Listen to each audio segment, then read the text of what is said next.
this is Trisha with Insectopia here to draw another buggy friend with you. Today we are looking at a net-winged beetle. I should start writing down who requests these insects. That would be a fun thing to share with everybody.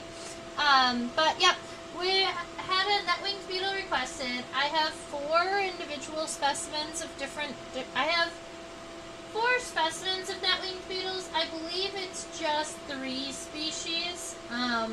There's 2 that are very similar to this one that are both collected in Arizona. So I'm going to say they are both likely the Arizona net-winged beetle. Net-winged beetles are a family of beetles. So just like ladybugs are a family or longhorn beetles are a family, they are a group of beetles. Although when you're talking about the Arizona net-winged beetle, that is a species level identification. So I'm going to shorten Arizona as AZ. The Arizona net-winged beetle. Now, if you just knew this was a net-winged beetle, but you weren't sure exactly what species it is, the family is Lycidae, Lycidae. Alright, so that's going to be the family. Anyone who we have for net-winged beetles are all in the same family. But because we know the species on this one, this is Lycus arizonensis. That's going to be our Latin for this species here. And Lycus is the first genus of net-winged beetles discovered. So that's why they have the scientific name, the family name Lycidae, is derived from this genus Lycus.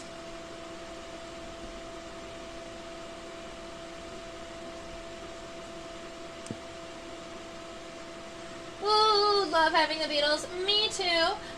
Gorgeous and fiery. Are they by any chance related to fireflies? They might be in the same superfamily. Let me check on that because, yes, fireflies and net-winged beetles have very similar elytra. They have very similar pronotums, and I actually do have them pinned next to one another, and I have mine organized taxonomically. So I'm thinking that you might be right on that, but I do want to just look it up really quick. They're in the superfamily Elateroidea. That does include fireflies. Yes. That is a great observation. They are both in what we call a super family. So when you have, and superfamilies are not really common in the insect world, but they are very common in beetles. There are so many beetles that a lot of times scientists, entomologists, will take a couple of different families and group them together and say, now you're a superfamily because you're closely enough related to one another. The superfamily for this beetle that would include,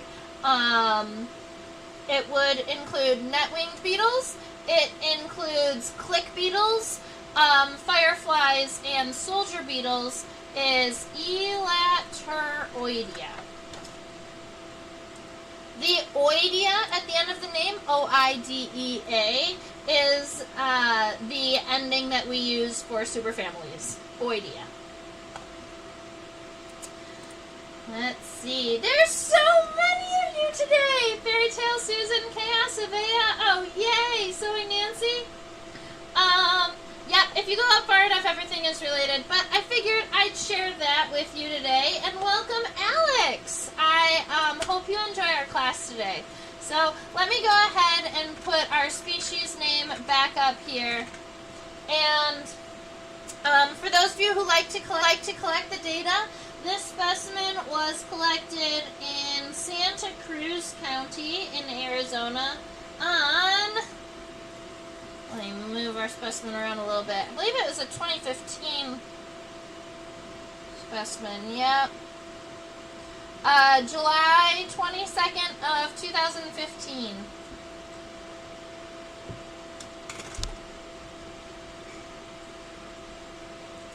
Aw, I'm happy that you're here too, Fairy Tales. The Idolator. That one is awesome. I love Oculus.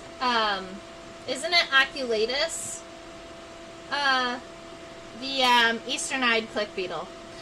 Maybe we'll do that one next week.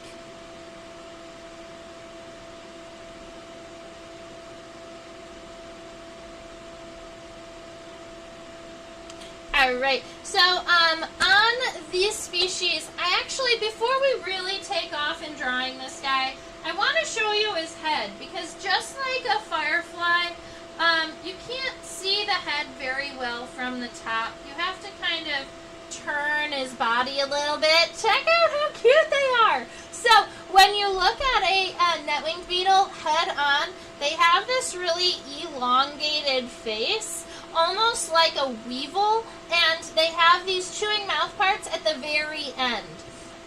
Net-winged beetles are what we call nectarivorous.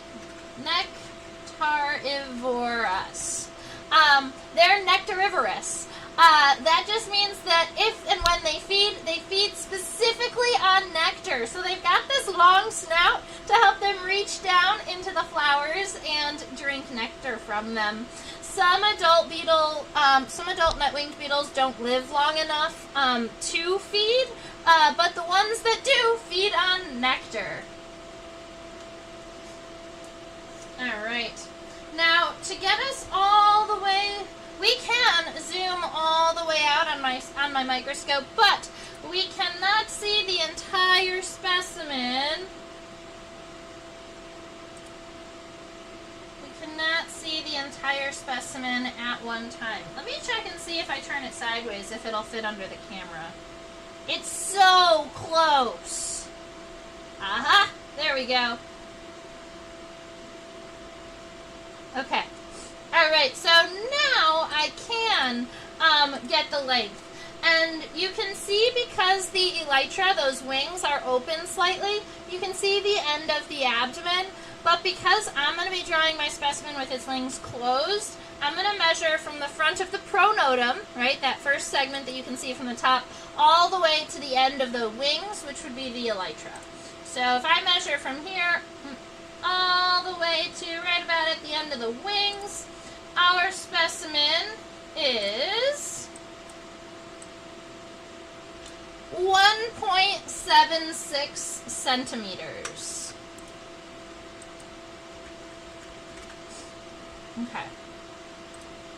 So that gives us our start, and I'm actually pretty happy with our specimen like this because we can see the whole thing. When we zoom in, we will go ahead and rotate it the ways that we need. Been wanting to catch one of these. Learn about you from the Wild Wonder Community Calendar. Oh, welcome. I think that a lot of us that are joining today are from the Wild Wonder Community Calendar. Perfect. Love it.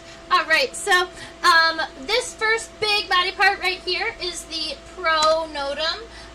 It's going to be our first segment of the thorax, and it's where we're going to start sketching. I always like to do a really light, quick sketch first, and then we'll zoom in and we'll add characteristics and details.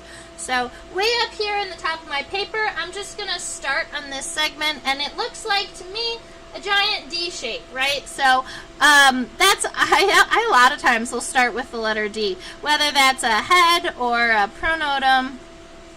Gonna start with a really light line, and then just give it that that shape here. Now, make sure that you don't make it too big, because we do have fairly wide elytra here and nice long antenna that we're going to be adding.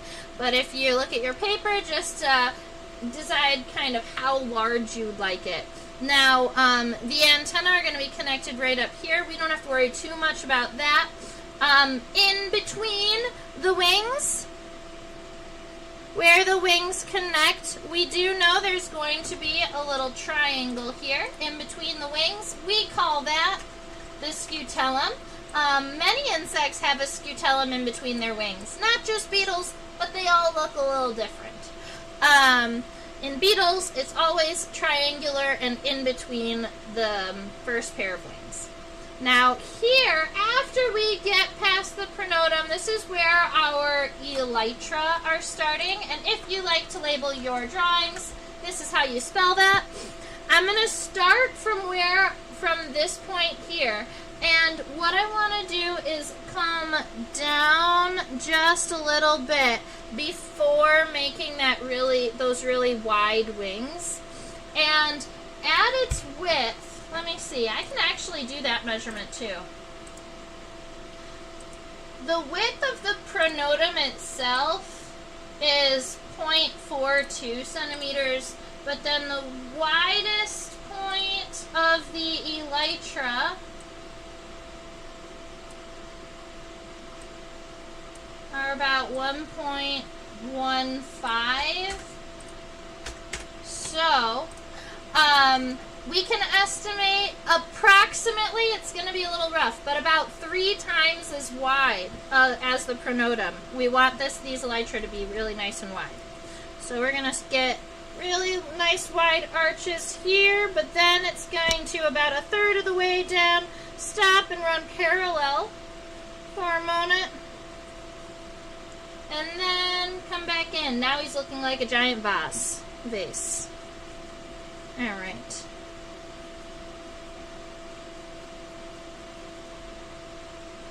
Alright, once we get closer to the bottom, we're going to kind of angle in towards the center and then round them off. This, net-winged beetle is going to have the elytra that meet directly right here in the center, but once they get to the end, they don't always match identical. It's generally going to have a little bit of an arch here down at the bottom.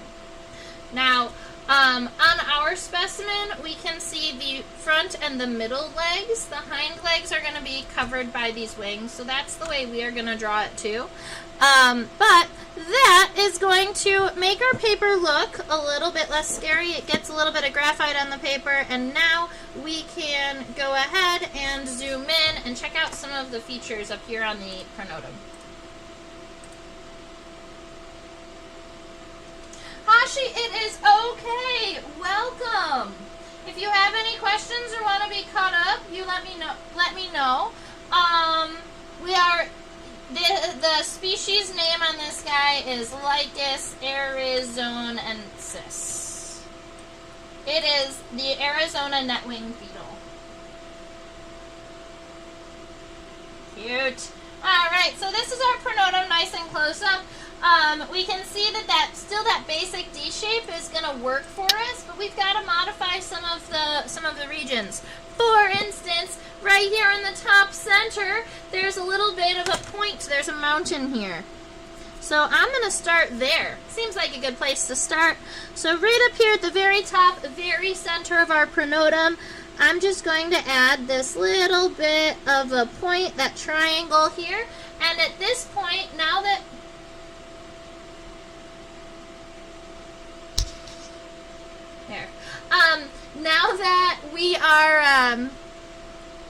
now that we're zoomed in and adding these characteristics, I'm going to be using these lines just a little bit darker. Sorry about that. And then right around here, I'm going to arch all the way down to our corner. Now, we have this line going straight across, but the net-winged beetle is a little bit different. The bottom corners of the pronotum here are pointed, and there's this little bit of a wave. So we're going to be going above that flat line and below the flat line. So right here on the edges, we're going to go above that line we planned. But then once we're closing in closer to the center, we're going to wave down just a little bit. And that is going to give us a nice shape for our pronotum. And I can erase any of these little sketch lines that I don't need anymore. Oh, right. For the pronotum here, you can almost kind of see where there is a neck region. Right here, there's a darkening, and right here, that is actually where the head and the majority of the body is connected on the other side, underside. And then past those lines, where it's a little bit lighter, here and here, those are extensions of the pronotum. They're really nice and thin, and they don't have... They're more of like an extended piece of exoskeleton, so on the bottom there's going to be nothing connected to them. Whereas right here, this is where the head is connected and where you're going to have your connections for your stomach and your nervous system and all that type of stuff. So this is the body part, and over here, this is kind of just like an extra piece of exoskeleton off to the edges. So maybe what I'll do is from the bottom of that triangle here, I'm just going to give myself these two lighter lines, and because they're not sutures, they're not they're not like separate exoskeleton pieces, I'm not going to connect them on the top and the bottom, just so that we know it's kind of texture-esque. Also, I'm going to go ahead and give myself one little line up here on the top and maybe a diamond here in the center. That's a little bit lighter just for some of that appearance. Very good. We have a pronotum. Now, we cannot see the head from the top like we mentioned when we flipped our specimen, but we can see the filiform antenna. So the filiform is that word because it is in the form of a filament, long and straight and thin. And my microscope seems to really want to be blacking out nowadays. I'm not sure. I think that it's trying to self-correct, auto contrast, or something. Alright, so we've got filiform antenna. Now, antenna get some words here. So we're gonna go scape, pedicel, and flagellum. So, for those of you who've been around for a while, you'll know these words, but for those of you who are new, the first segment of the antenna is the scape. You can see it right here at the base. Generally, the scape is a longer, more sturdy segment. In this case, the scape is kind of shorter, is the shorter of the two segments. So, right around here on the side of that triangle, I'm going to add that cute little scape. Right about there. And then that second segment, that's the pedicel, that rectangular segment coming off of it. Funny enough, normally a pedicel is the smaller one to help with movement. In this specimen, not the case. Then the remainder of the segments are the flagellum. That counts 1, 2, 3, 4, 5, 6, 7, 8, 9. 8. 1, 2, 3, 4, 5, 6, 7, 8. 8. That last segment almost looks like 9 on the computer, but through the microscope, it's definitely 8. The remaining segments of the flagellum also kind of end in these little points. So instead of making the antenna in one long swoop, I'm going to be making the segments individually and starting the lines a little bit narrower each time. So right around here, we're going to make this segment nice and long, but then at the end, it flares out just a little bit, and you create this little C in there. So then you can add your next segment just a little bit inside.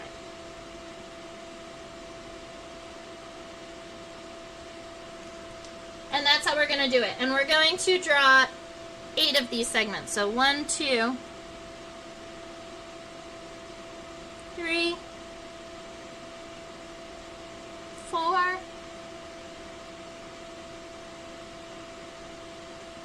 5,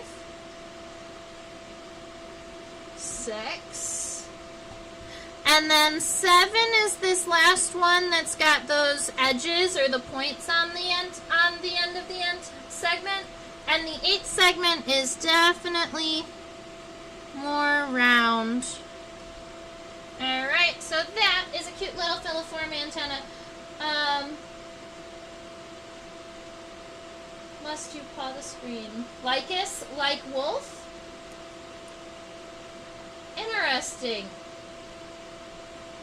I'm not sure why Lycus would be wolf, but I believe, yes, that is the case. I'm just not sure why. Last week I saw a bee on an ossoberry flower and was surprised he was holding so still. Then I noticed he wasn't alone. Aw, poor buddy. He got eaten. Yeah, that's sad sometimes. Alright, we've got the pronotum. We've got the antenna. We are going to be moving on down. A flower crab spider was holding him by the neck. I've seen that. You know what? I was working at a nature center, and I had a fellow educator come up to me, and she had walked. She saw this, it was like a butterfly, and it was sitting kind of sideways on the flower, and she didn't know why, and it stayed still enough.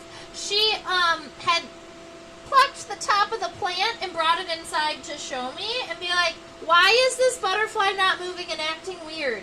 And when I looked at it, it had an ambush bug. The butterfly was being eaten by an ambush bug, but the ambush bug was so well camouflaged that she didn't see it when she was looking at it, and when she picked it up and she walked with it and never saw it. Some of these insects have really great camouflage for that reason, so that they can catch their prey. Aggressive mimicry. During the beginning of Insectopia, I forgot what the camouflage was when you camouflage not to hide, but to attack your prey. Aggressive mimicry. Alright.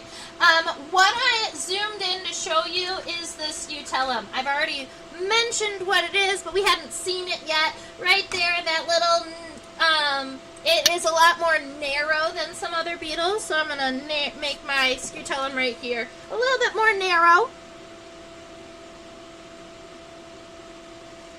But that's where he is. Cute. I saved a bee in the raspberry patch. Aww. I once saved a bee in a raspberry patch. It was a bumblebee. It was small, so, you know, I was a child and I thought it was a baby bee. It was not. It was a full-grown adult bee. But I picked it up because it was on the ground, and then it stung me. And I put it back on its flower, and I let it go. And I went to my mother, and I was like, Mom, it stung me! And she's like, well, what did you do? I said, well, I picked it up. You know, I saved it. It's okay. Didn't hurt that bad. So there's something that is kind of cool on net-winged beetles that I want to show you. Because just like the pronotum has your edge where it's actually body and then an additional edge that's kind of like past that, net-winged beetles are going to have the same thing in their elytra, where there's going to be a line or a vein that starts here on the edge and it comes straight down right here and then right here. And when these elytra are closed, that's going to outline our beetle's body. And then this flap here past it, and from here on, you can see on this side it's even a lighter yellow color. That's the flat, lengthened elytra, and it's going to have nothing in it. It just helps make it look bigger.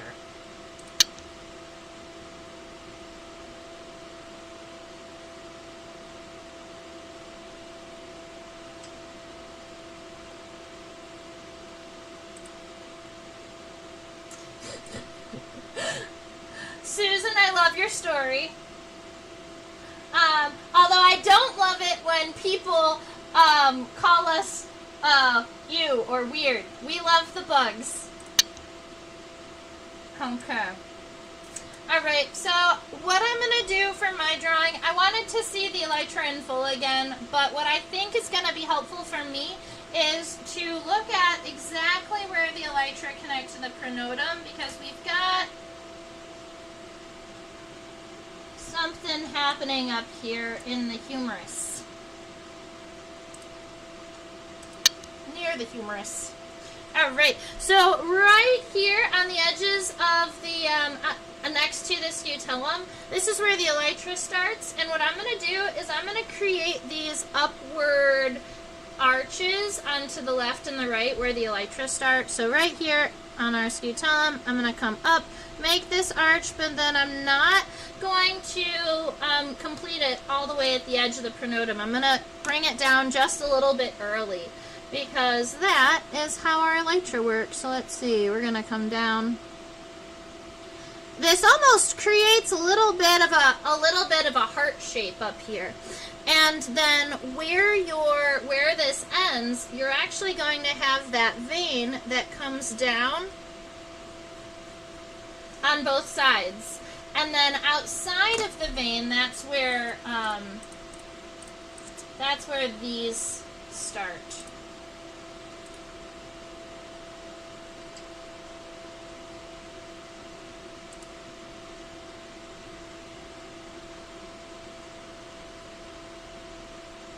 Alright, so we're just going to look at this right side really quick. So from right around here, we know that it's going to be getting wider, and what I want to do, I created this line so that I can use them to follow for these edges. I'm going to start here, comes out to the widest point, and goes right around here. I'm going to erase some of my sketch lines and clear it up a little bit so that I can, yeah, something like this I'm happy with. I'm going to be fixing this side when we come back. So I'm going to darken this line here all the way down to where it starts to get a little bit more narrow. And then we're going to change our microscope view.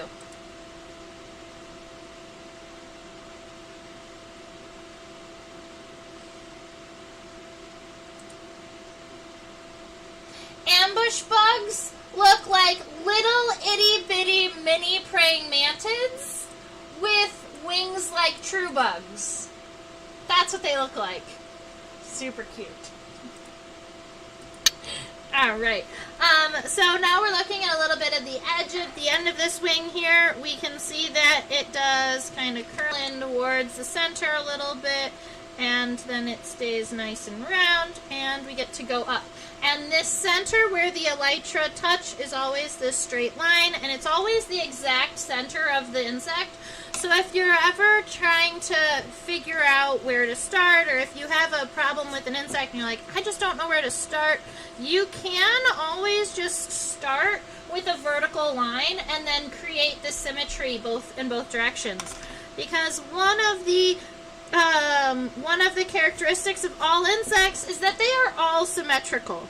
All right, at least in their body characteristics. Sometimes their patterns are a little different on the left and the right side, but generally their actual exoskeleton, their pieces, they're all symmetrical left to right. Are they related to mantids? They are not related to mantids. They gained, the ambush bugs gained their raptorial front legs all on their own.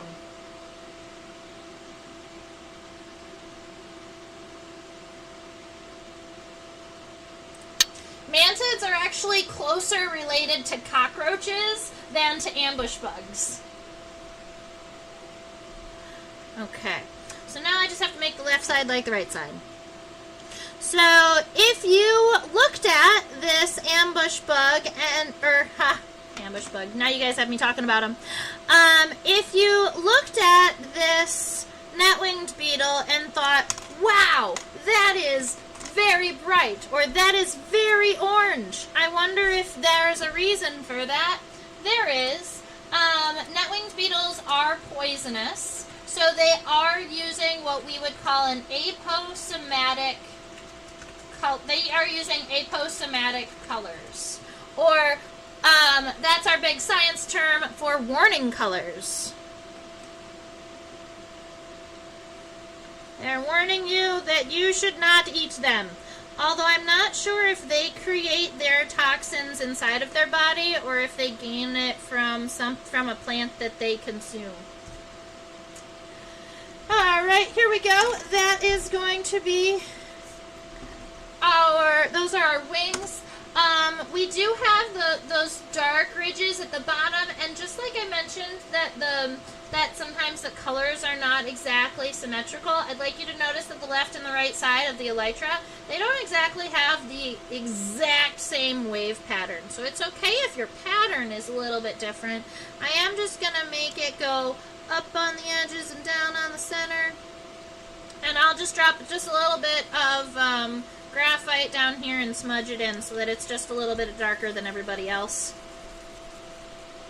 I'm happy with that. Okay. Alright, now along in here, we're going to be looking at and counting and seeing how many veins or how many lines we see in these elytra.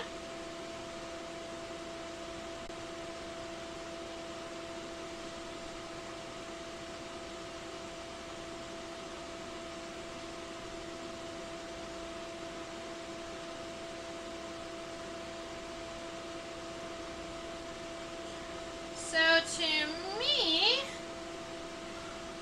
I am seeing 3 more vertical veins here. So outside of this one, we've got 3 more that are going to be coming from this arch here and then going through down into here. 1, 2, 3, and then 1, 2, 3. And then those veins, they do also have a series of cross veins in between them. This is why they're called net-winged beetles. Because if you look at their wings closely enough, you'll see these little nets in the veins, or in the wings. Alright? You can even cross over into the edges too. Although the edges, if we were to zoom and focus on them a little bit, the edges here generally are going to turn into Ys at the edges. So once you get all the way to the veins out here, a lot of times you might want to kind of split them. You can even, sometimes they double split and they'll have a Y and then another Y. So depending on how much time and detail you would like to add into your net-winged beetle, they will regularly have these veins that split along the edges. Alright, let's look at some legs.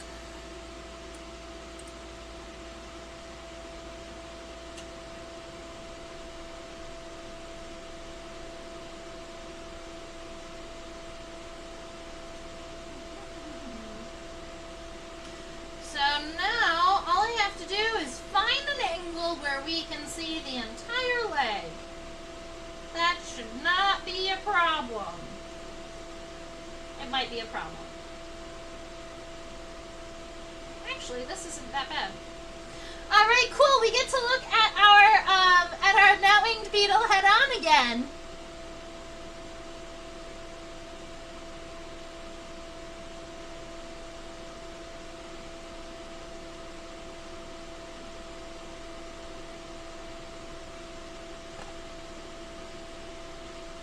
Alright, so if we focus up, we're focusing on the head, but we are actually going to focus down. The head's going to be a little bit out of focus, but what we are trying to see is this leg, not the head, even though the head draws so much attention. I love it from this angle. You can see the claws. Alright, so for those of you who would like all of the terms for our legs, I'm going to put them up here really quick. Can't get over his face. I know, they're so cute. We might have to draw the face together once we get done with these legs. Okay, so the first leg segment, the first big major leg segment on most legs is the femur. All right, it's the same term for your bone in between your hip and your knee, the big femur. That's this big orange part. The next one down is the same name as the bone that you have in between your knee and your ankle. That's called the tibia. Now, humans have metatarsals. Those are your toe bones. But lice and other insects, all insects, instead of having metatarsals, they just have tarsi. Tarsal is the singular term. So we don't say tarsals. We say tarsi to pluralize it. And the tarsi are all of the remainder segments of the leg. They're kind of like little toe segments. They help them grip. A lot of times they have little sensory hairs on them. And then at the very end, you get tarsal claws. All right, sounds good. The leg is going to connect here. Many of you know that when I'm drawing and illustrating, I will only draw like one antenna and then one pair of legs.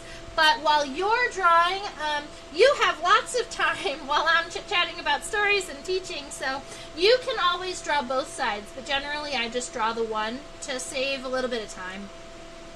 So from here on the pronotum, the femur is going to be coming out. Let's see. The front edge of the femur is rounded, but the back end seems definitely more straight.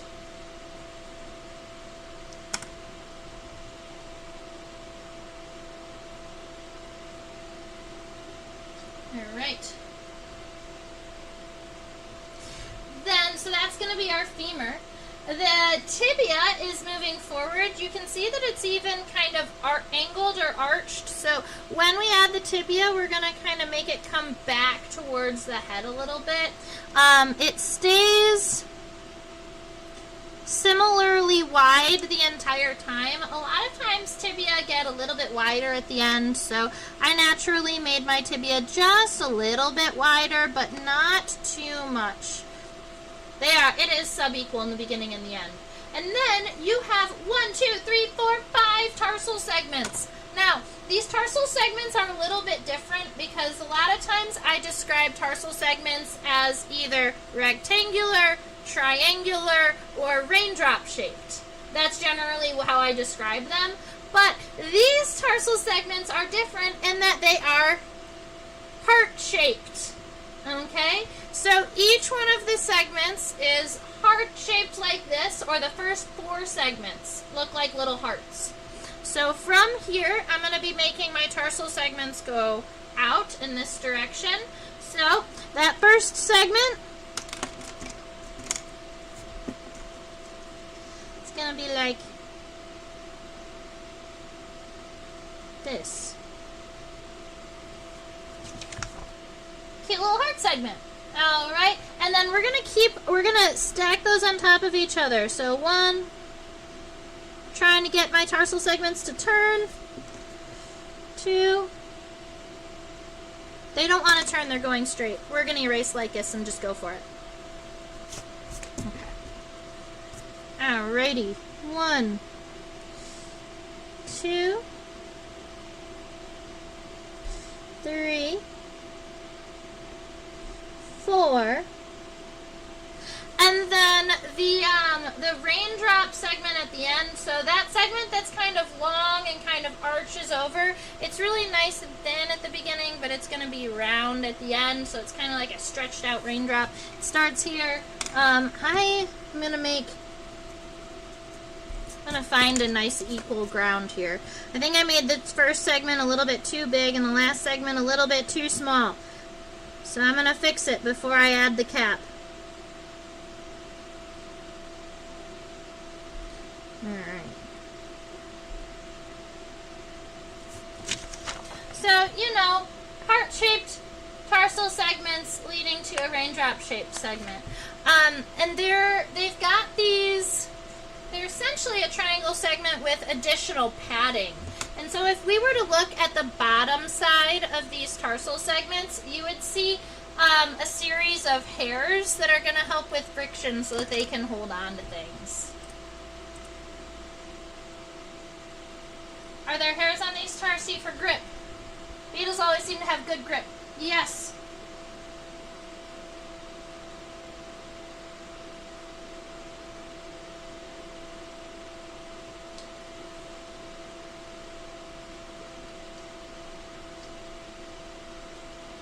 I'm gonna very carefully flip my beetle upside down.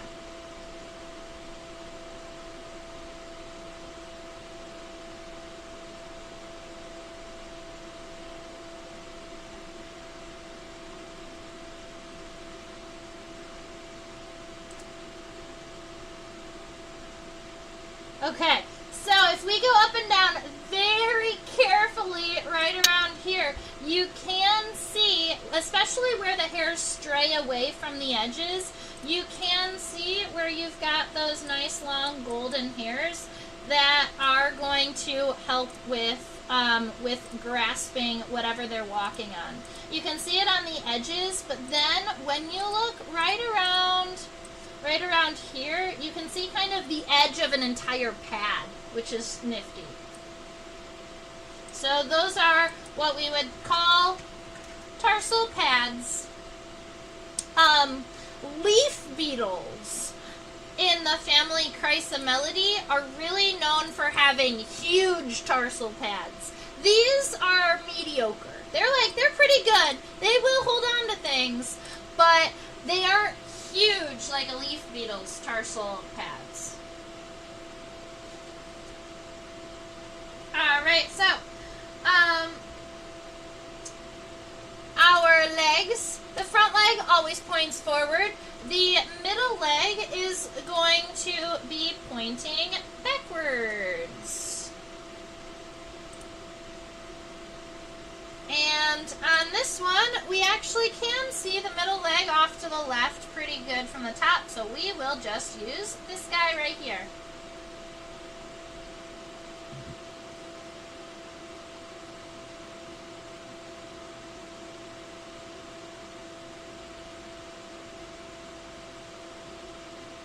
Right about like that.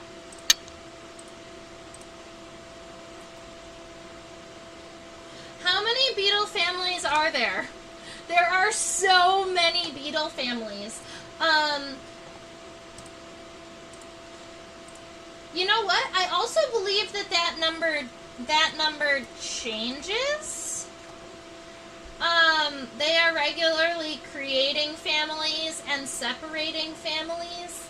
For instance, burying beetles used to be... I read this recently and it was wild. Recently, like 2 years ago. Burying beetles used to be in their own family that was Sylphidae. In fact, they're still listed as sylphids on Wikipedia, but that is wrong science now. About 2 years ago, they came out with a paper that reclassified the beetles. Somebody went through and they wrote this entire paper on and did genetic testing on the families in the order Coleoptera. So they did all of them, and it was really impressive. But they realized that the sylphids, or the burying beetles, they came out right in the middle of the rove beetles. So they reclassified sylphids as staphylinids, as rove beetles, as like a different subfamily of rove beetles. Wild stuff. I don't have an answer for you. I tried to look it up really quick to see if I could grab like a quick answer. I don't have a quick answer for you.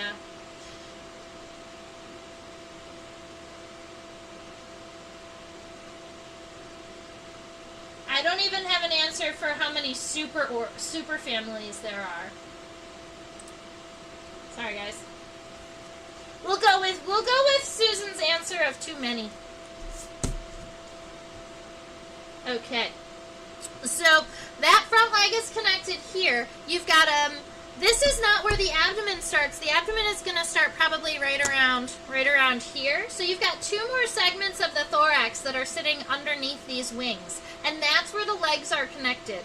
And I think is why so many people think that they have legs on their abdomen. Because they think, oh, this definitely looks like the next new body segment, right? But the thorax is still underneath here. So that there's going to be a pair of legs that's connected here, but you can see that it moves forward, and it looks like it's coming out from the edge of our elytra. So here we've got that nice long thin femur. The tibia is going to be coming backwards, kind of in this shape here. That is too long. See, the beetle that we are looking at here, its leg is really tightly angled, so it looks short, but the tibia is as long as the femur. It's just at an odd angle, but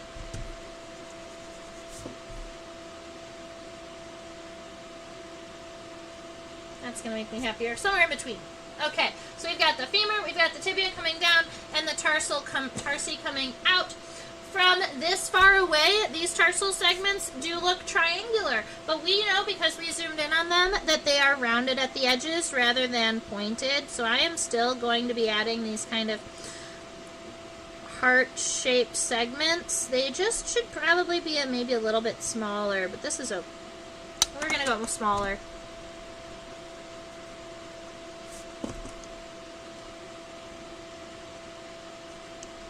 Bloop, bloop, bloop, bloop, bloop.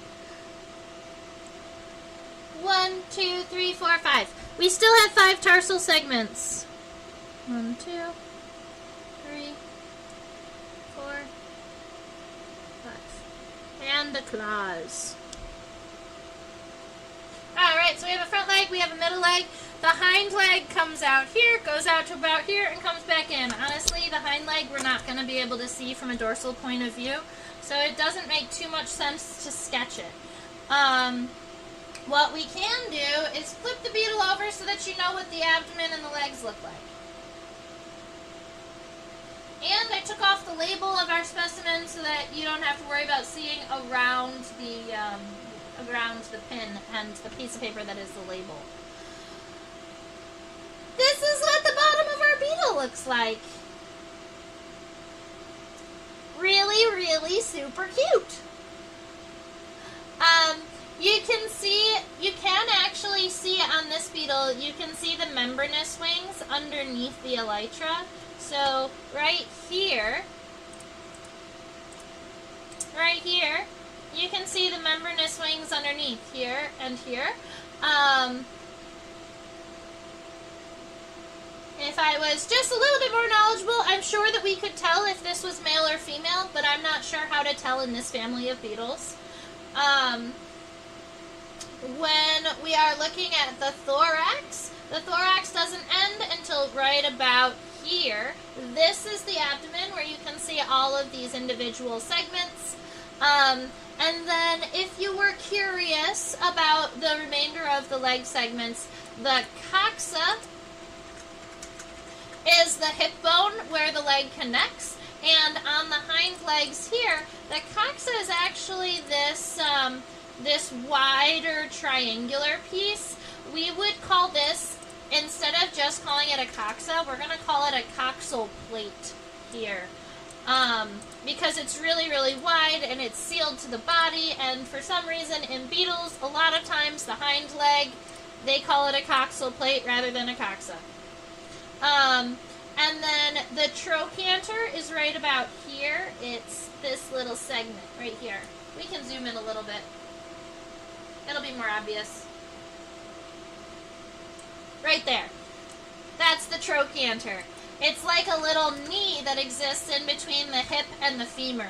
It just helps our leg bend a little bit better because, as you know, exoskeleton does not bend. And so they need joints, they need sutures, they need somewhere where those exoskeleton plates connect. And that's how they move, just like if you imagine a suit of armor moves. Very good, very good, very good. Awesome. Now, we have had so many people here hanging out today and drawing this net-winged beetle with me. I'm sure my microscope will calm itself down momentarily. Here we are. Okay, good. Alright, we should look at the head from the bottom now, because we've looked at it from the front and we've looked at it from the top. And I'm kind of curious what the mouth parts look like from this angle.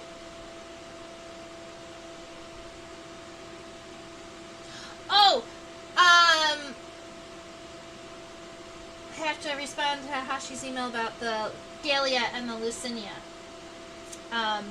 Those, they look so cute. He's got what looks like a little mustache, and those are maxillary palps. And the ones underneath are labial palps. The labial palps are so itty bitty teeny tiny. They're so cute.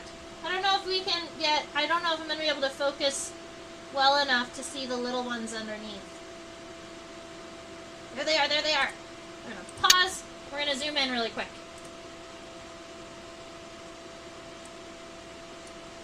We'll zoom in even further.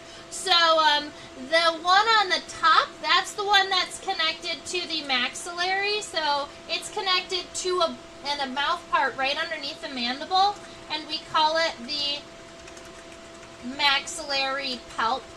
A common name would be mouth finger. It just kind of helps push food into the mandibles. And then that little itty bitty one underneath is the labial palp. It's this little guy right here. Cute stuff. And that's what's on the bottom of the snout of our Lycid. Has it got a mustache? It does. It has a mustache. And that mustache has segments that move and help push food into its mouth. Could you imagine having a mustache that fed you? Okay, that's what it has.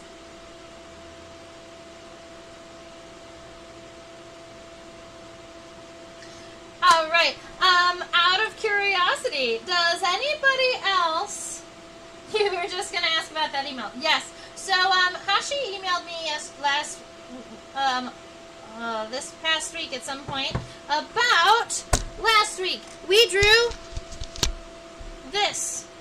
Last week we drew this ground beetle, and way up here in the front there were 2 additional little parts of the mouth that we weren't really sure what they were. Hashi mentioned that someone in the Nature Journaling Facebook group said they could be the Gallia and the Lucinia.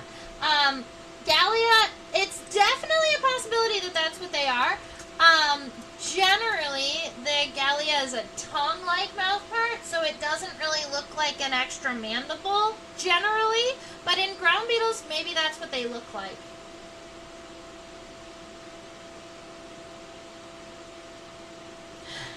Alex, you just spent too long looking at who named the Lycidae and why it was named that way, and now you get to share it with the class. Can you please tell us what this beautiful orange beetle has to do with wolves?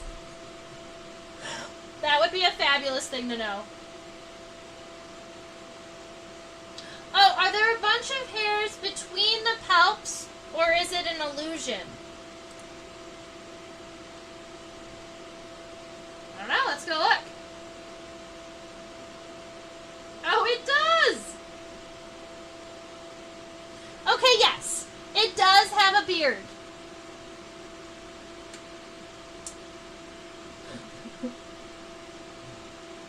Sounds like you spent just the right amount of time looking that up. Exactly! You spent just the right amount of time so that now you can share it with the class.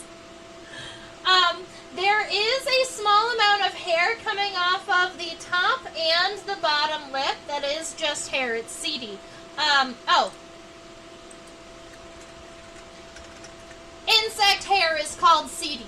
And so we can see some seedy right here on the tops and the bottoms. A lot of times seedy around the mouth parts like that are meant for uptake hairs. And that does make sense in this beetle because it is sticking that long mouth part into the flower to drink nectar, right? It's nectarivorous. And so those hairs, those seedy, are going to help are going to likely help with the uptake of fluid. That makes sense to me. You got no sketching done. Yeah, so you can go ahead and replay the video, rewatch it, watch it with a friend. Those all the options are your choice. You come back next week and try and do both. It has a beard to save its lunch for later, exactly. That is exactly what it's doing. Alright, so I have a fun picture of an ambush bug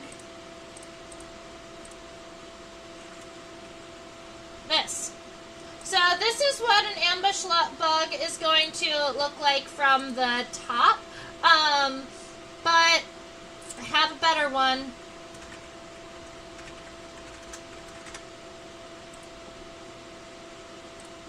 Let me go into my microscope images and pull it out. Let's see. Hemiptera, Rejuveity, ambush bug, head.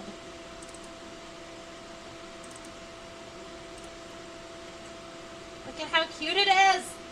All right, so this is the head of an ambush bug. We did talk a little bit about ambush bugs today, and so I wanted to go ahead and share with you a couple of cool pictures. Ambush bugs do have that like piercing and sucking mouth part because it's a hemipteran. It's a true bug, but I love that their eyes are the same color as the rest of their head. They're really, really great at camouflaging. They've got these kind of short antennae, and their front pairs of legs are raptorial front legs. So they're the same type of leg that a praying mantis has. And if we look at them, I've got a cool picture of one from the bottom, from the ventral. And this shows, yes, this shows the front leg here. Let's see, where is Terry? Terry the pointy fly. Terry, come back. There he is. Sometimes Terry goes on break and he gets lost in the pile of pictures. All right, so that is the front leg, like a praying mantis that grabs onto its food. And you can see how awesome they are as a predator. And there's good texture.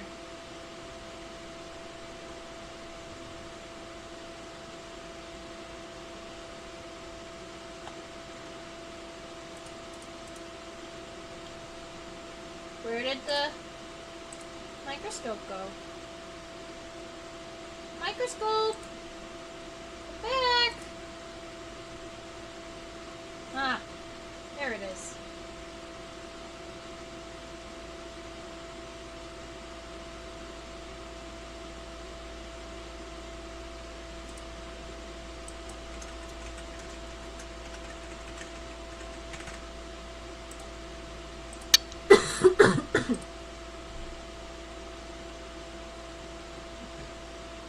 Oh, and there's the rostrum. Exactly. I love that you all know all of your bug terms now. It makes me so happy. All right, let's see. Cylindrical roller, palpa, coarse truncated vein, antennae filiform. Cool. Interesting. I'm gonna have to look into seeing why they're considered wolves, though.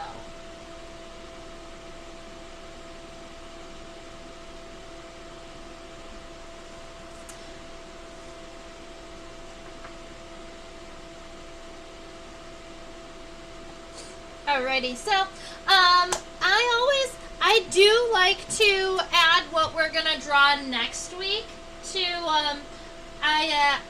I do like to add what we're going to draw next week to my list so that I know what we're drawing, and then it's easier for everybody to kind of stay on the same page. So I have two thought processes. One, we do the eastern-eyed click beetle next week, or two, we do an ambush bug. So, I will let it to you guys. There are so many of you here today. Susan, Avea, Fairy Tale, Sewing Nancy, Curculio is here. Oh, good. And I saw people in the beginning, too. Alex, Chaos has been hanging out. So, my question to you, I know it's impossible, but we're going to have to choose one for next week. We're choosing between a click beetle or an ambush bug. Admittedly, an ambush bug is a different order, whereas a click beetle is actually in the same superfamily as this beetle here, so they are kind of closely related, if that matters at all. You want to do something that's more related, you want to do something that's off the wall and very different.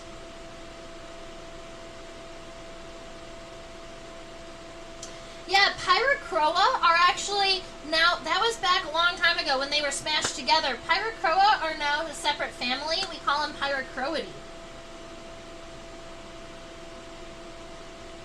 And cardinal beetles make sense because pyracroids are generally red and cardinals are red.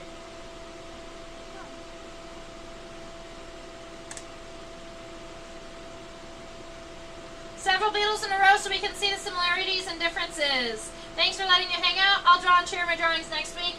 That sounds like a fabulous idea.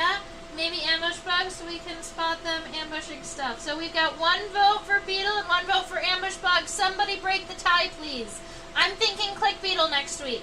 We can always save the ambush bug for 2 weeks from now.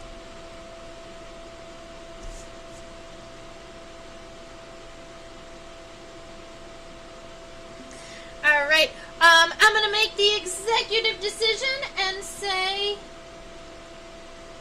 I'm going to make the executive decision and say we're going to pull out the eastern-eyed click beetle next week. I've got all types of fun stories to share. Click beetle! Click beetle! Okay, cool. Would love to see a glowing click beetle if you have it. Admittedly, I used to have glowing click beetles. I do not have any glowing click beetles right now. But when on my road trip through Texas this year, I do plan on going to the last place I've collected them and collecting some more. So I don't have any glowing click beetles at the moment, although I do have a whole bunch of click beetles. See, click beetles. This whole top row and then along the bottom until here. Those are all click beetles. Organized, mostly largest to smallest with a couple mixed in here. This is the Elateroidea drawer. So you've got all the click beetles, you've got the fireflies over here, you have net-winged beetles, and you have the soldier beetle, and admittedly, the vespid that doesn't belong in there. Shh. I drew a vespid with another group of students. Actually, it was this one. I drew this recently with a group of students, and then it just ended up in the unit tray there.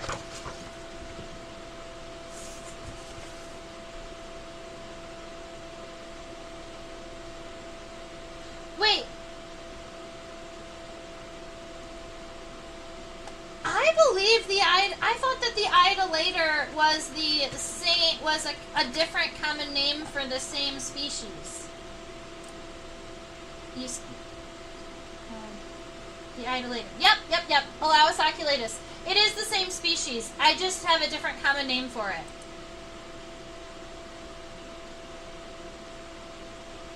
And the cool texture is because all of the white spots on the eastern-eyed, all of the white on it is actually seedy. It's actually hair. There's white hair on a black body.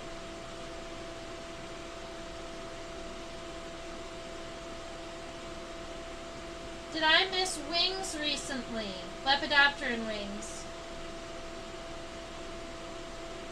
Oh, Alex, go ahead and share. Please go and share your tag. I'm going to share my tag. I love not only that you join me in my live streams, but that you interact with each other as a small, close-knit group of bug-loving people. Like, that is my primary goal here is, yes, I'm doing this, I'm making a living, I'm loving doing what I'm doing, but I also very much want you all to connect and also meet and do all of the fun things. So, for those of you who are on Instagram, I am at Insectopia 2015. Somebody else already had Insectopia, and I established this year in 2015. And so that is, that's my tag on Instagram. And, whenever Alex shares his, maybe I can go and check your channel out. I teach on a platform called OutSchool for Kiddos. All right, 5 to 8, 9 to 12, 13 and up. If you know a kid who loves bugs and wants to come and hang out with me, I do more than just the scientific illustrations. I will talk about a brand new insect, and oh, look at that. And we'll draw about them, and we'll use a little bit more color. We talk about them. This is from my class last week on click beetles. We talked about those last week. We also talked a little, oh, was this yesterday?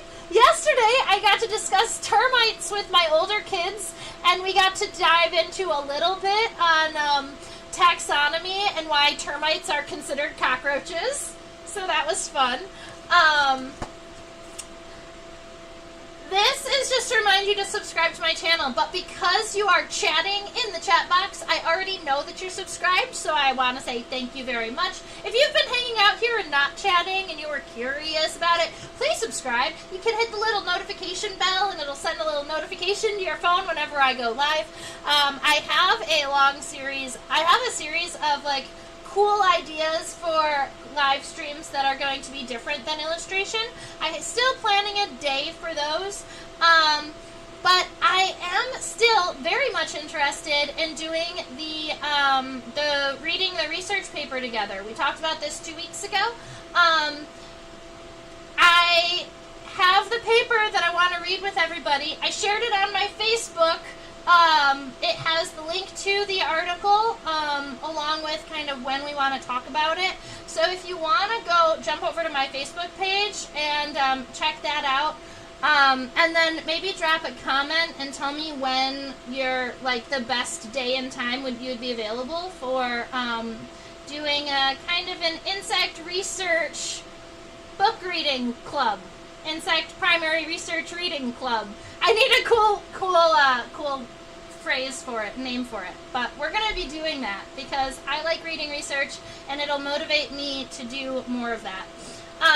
Here, right about there, is my QR code. So if you've really enjoyed hanging out with me today, if you've enjoyed learning, if you've learned anything today, and you would like to, I don't know, buy me a coffee or you want to send me a couple of dollars, that is a QR link that'll link to my PayPal so that you can donate to Insectopia. Keep me afloat, keep me happy doing this. Don't make me go back to work.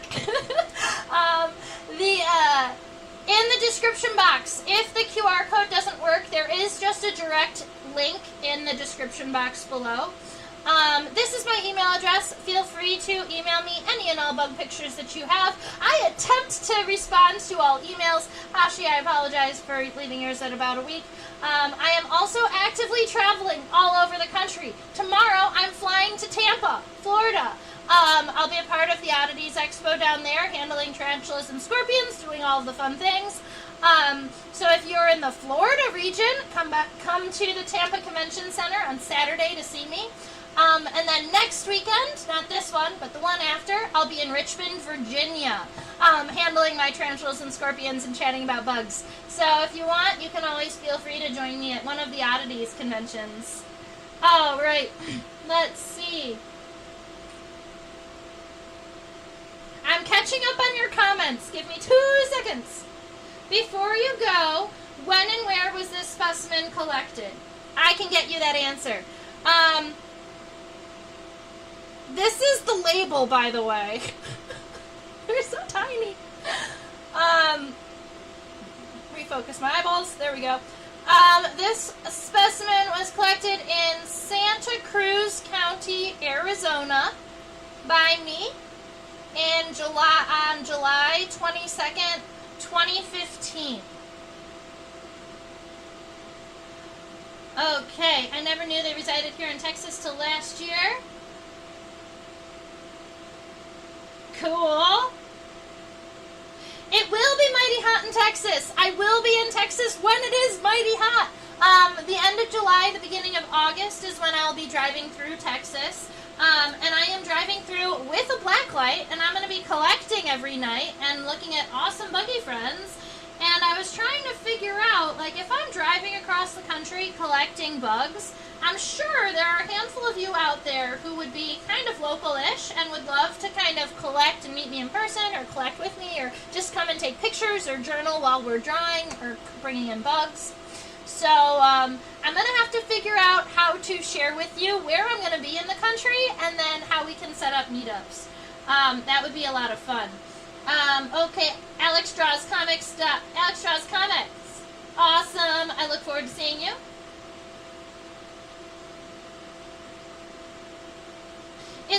hashtag we could use to share illustrations we do in this weekly class? That is a fabulous question. I've just been using Insectopia 2015, but maybe we should create a hashtag. You can just hashtag Insectopia 2015 if you want.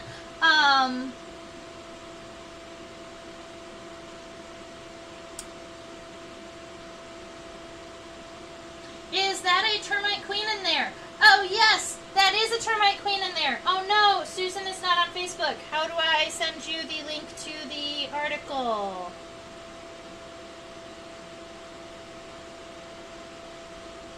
Okay, Susan, send me an email and I will email it to you.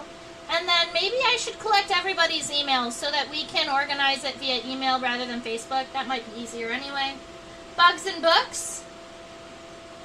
Ooh, if you have a chance, go to the Florida Aquarium and say hi to the spoonbills. Okay. Do you transport your own tarantulas? How does that work? How do you keep the bugs safe? I keep them very safe, very safely. And when we meet in person, we can chat about it. But yes, the animals do get to the locations that I go safely. The last 2 weeks I was able to drive them because I drove to Kansas City and then I drove to Pittsburgh. We are flying together safely. I have your email address so I can email you and get the article. Perfect! Okay, I think that we have covered all of the bonus things. We got to draw our cute little beetle friend. We're going to do an eyed later next week, or an eastern-eyed click beetle, depending on which name you use.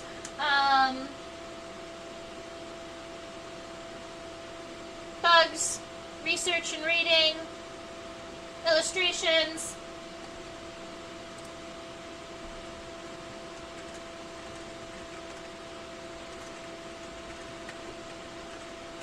Maybe we do, I'm just trying to come up with a hashtag off the bat, because we've never done an Instagram hashtag. Maybe we do Insectopia illustration, because it's eyes and it's illiterate. Illiterate? Alliterate. Alliteration. Something like that.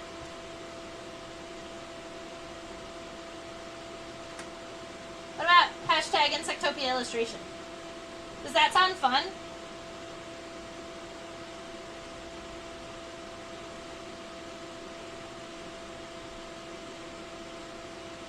Sounds perfect. All right, that sounds like a plan. Susan agrees. I'm happy with it. I hope. Excuse me. I hope. Can you not just use Insectopia?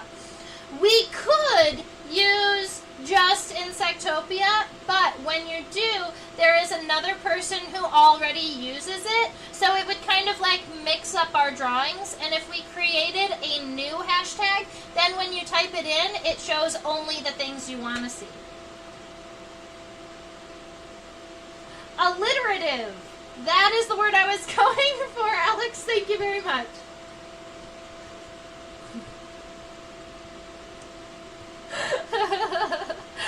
All right, you all are fabulous. Thank you so much for joining me. And this is kind of, I always imagine Thursday nights is the end of my weeks, like the end of my work weeks now, because I get to, this is my last class that I teach virtually, and then I get to start my week in my head. I start my week traveling.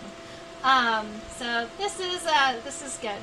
I hope that you all have a fabulous rest of your week. All right. I hope that shortly the bugs all come out in your region, and we can talk about insects that you are seeing locally. I have been dying to put out my black lights because I have a yard again, so I can actually collect in my own backyard. So I hope that you all have a fabulous rest of your week, and come and see me next week. All right. Stay buggy. Bye, ladies and gentlemen.